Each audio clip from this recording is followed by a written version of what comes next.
Bonjour. Aujourd'hui, nous allons aborder la proposition subordonnée relative en détail afin de vous permettre de savoir l'analyser de manière précise et complète, y compris à l'oral du bac de français.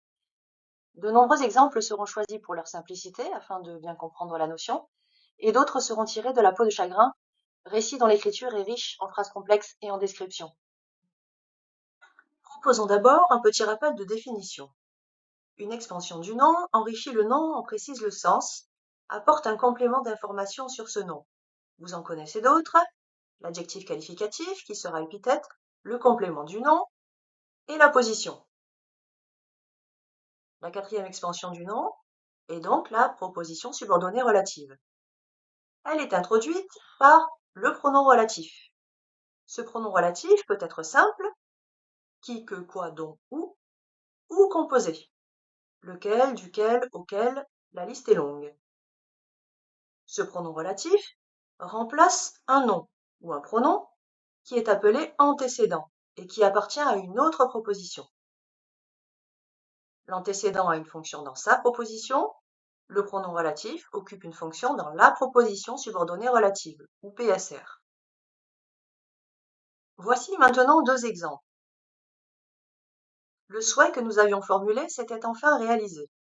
Dans cette phrase complexe, nous avons deux verbes conjugués, avions formulé et s'était réalisé, qui sont tous deux noyaux de deux propositions. La proposition principale est le souhait s'était enfin réalisé et se trouve enclavé au milieu que nous avions formulé. Il est logique que la proposition subordonnée relative coupe une autre proposition puisqu'elle s'accroche au maillon qu'est l'antécédent. Dans cette subordonnée relative, que est le pronom qui remplace le souhait. Maintenant, si nous voulons analyser les fonctions de ces deux mots, le souhait est sujet de s'était réalisé et que est CED de avions formulé. Nous avions formulé quoi? Que qui remplace le souhait. Deuxième exemple. Il subit les conséquences de son acte auquel il avait pourtant songé. La proposition principale est il subit les conséquences de son acte et la PSR est auquel il avait pourtant songé. Les verbes noyaux sont subi et avait songé. Conséquence est COD de subi, auquel est COI de avait songé. Ici, nous avons un pronom relatif composé. Il avait songé à quoi? À auquel qui remplace les conséquences de son acte. Après avoir identifié la proposition subordonnée relative et avoir analysé le pronom relatif, il faudra préciser si la subordonnée relative est adjective ou substantive. Si elle est adjective, cela signifie qu'elle occupe la fonction équivalente d'adjectif épithète. Deux possibilités dans ce cas-là. Soit c'est une relative explicative, en d'autres termes, on peut dire aussi qu'elle est épithète détachée, elle sera facultative et interviendra en général entre virgules. Exemple, il se remit dans le coin de sa voiture, qui bientôt roula sur la route. Si on ne peut pas la supprimer et qu'elle joue le rôle d'un déterminant, on parlera de relative déterminative ou d'épithète liée. Exemple tiré de La peau de chagrin aussi, le sentiment que l'homme supporte le plus difficilement est la pitié. Ici, on voit bien qu'on ne peut pas se contenter de le sentiment et la pitié. Petite parenthèse, je vous fais remarquer qu'il existe des PSR en fonction d'attributs du COD, et non d'épithète, après un verbe de perception. Exemple, je l'entends qui pleure. Qui pleure a bien un antécédent, qui est L', qui est COD de entend, et qui pleure donc est attribut de ce COD.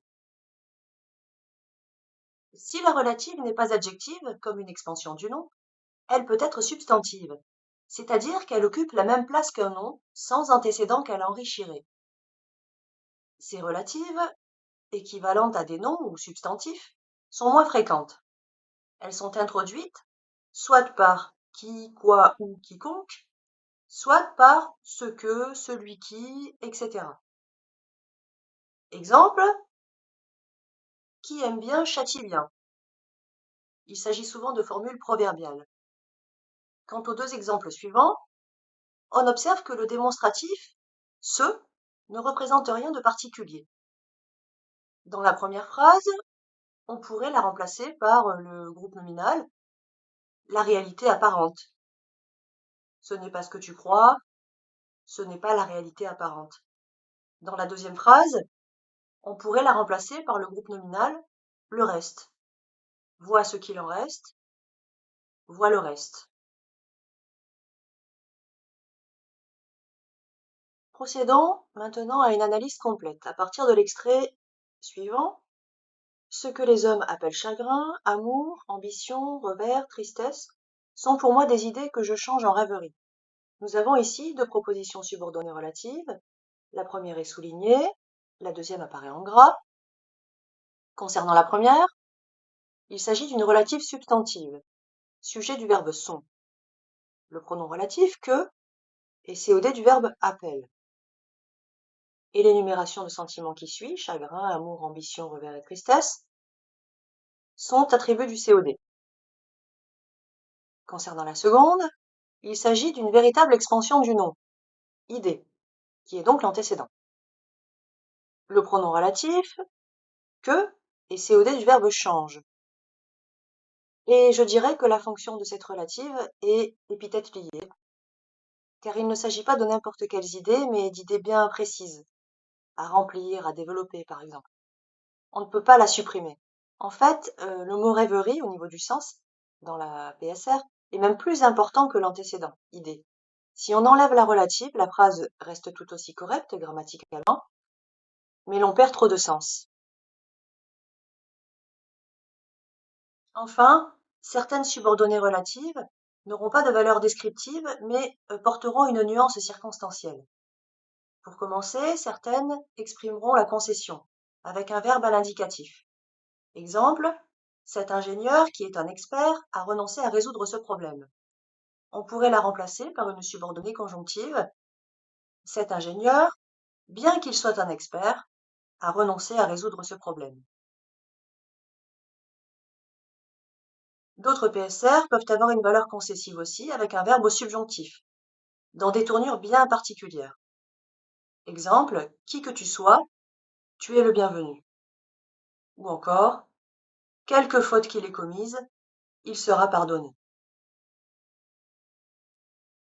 Ensuite, certaines subordonnées relatives peuvent avoir une valeur circonstancielle de condition ou d'hypothèse, et leur verbe sera conjugué au mode conditionnel. Deux exemples différents ici. C'est une idée qui pourrait m'intéresser. Ici, on exprime une possibilité, un fait incertain. Dans le deuxième exemple, l'homme qui y parviendrait aurait ma reconnaissance. Il s'agit ici d'un potentiel. On peut transformer cette phrase avec une subordonnée conjonctive. Si un homme y parvenait, il aurait ma reconnaissance. Enfin, plus rare, on peut exprimer aussi la condition avec un verbe exprimé à l'infinitif dans la subordonnée relative. Elle n'a personne à qui parler. Ici, on exprime une possibilité. Ensuite, la subordonnée relative peut exprimer aussi une nuance de cause, et le verbe sera à l'indicatif. Elle a renoncé à solliciter son frère, qui est arrivé tard dans la nuit. On voit bien le lien de cause à effet, on peut remplacer cette subordonnée relative par une subordonnée conjonctive. Elle a renoncé à solliciter son frère parce qu'il est arrivé tard dans la nuit. De même, la PSR peut avoir une valeur de conséquence, avec un verbe conjugué au mode indicatif. Elle fut comme le mot que lâche imprudemment un homme, à l'amitié duquel nous voulions croire, et qui détruit quelque douce illusion de sentiment en trahissant un abîme d'égoïsme. Ici, nous pouvons remplacer la subordonnée relative par une subordonnée conjonctive, en utilisant par exemple de telle sorte qu'il détruit, ou bien si violent qu'il détruit quelque douce illusion. Nous terminons avec la dernière nuance circonstancielle qui oscille entre le but et la conséquence, car il y a une notion d'intentionnalité exprimée dans cette subordonnée. Le mode du verbe sera le subjonctif cette fois-ci. Exemple, elle cherche un assistant qui puisse l'aider. On peut remplacer cette subordonnée par de telle sorte qu'il puisse l'aider, mais aussi pour qu'il puisse l'aider. C'est un petit peu différent du cas précédent que nous avions où en exprimant la conséquence, le verbe était conjugué à l'indicatif. Nous terminons avec un petit extrait. Le jeune homme se leva brusquement et témoigna quelque surprise en apercevant au-dessus du siège où il s'était assis un morceau de chagrin accroché sur le mur, et dont la dimension n'excédait pas celle d'une peau de renard. Mais par un phénomène inexplicable au premier abord, cette peau projetait au sein de la profonde obscurité qui régnait dans le magasin des rayons si lumineux que vous eussiez dit d'une petite comète. Nous pouvons remarquer qu'il y a 3 subordonnées relatives dans ce passage. La première, où il s'était assis, peut être présentée ainsi. Il s'agit d'une relative adjective, déterminative. Le pronom relatif ou remplace l'antécédent siège et a pour fonction complément circonstanciel de lieu dans la proposition subordonnée relative. Le verbe est conjugué au plus que parfait de l'indicatif. Concernant la deuxième, dont la dimension n'excédait pas celle d'une peau de renard, il s'agit d'une relative adjective, déterminative. Le pronom relatif dont remplace l'antécédent morceau et il a pour fonction complément du nom dimension. Le verbe est conjugué à l'imparfait de l'indicatif.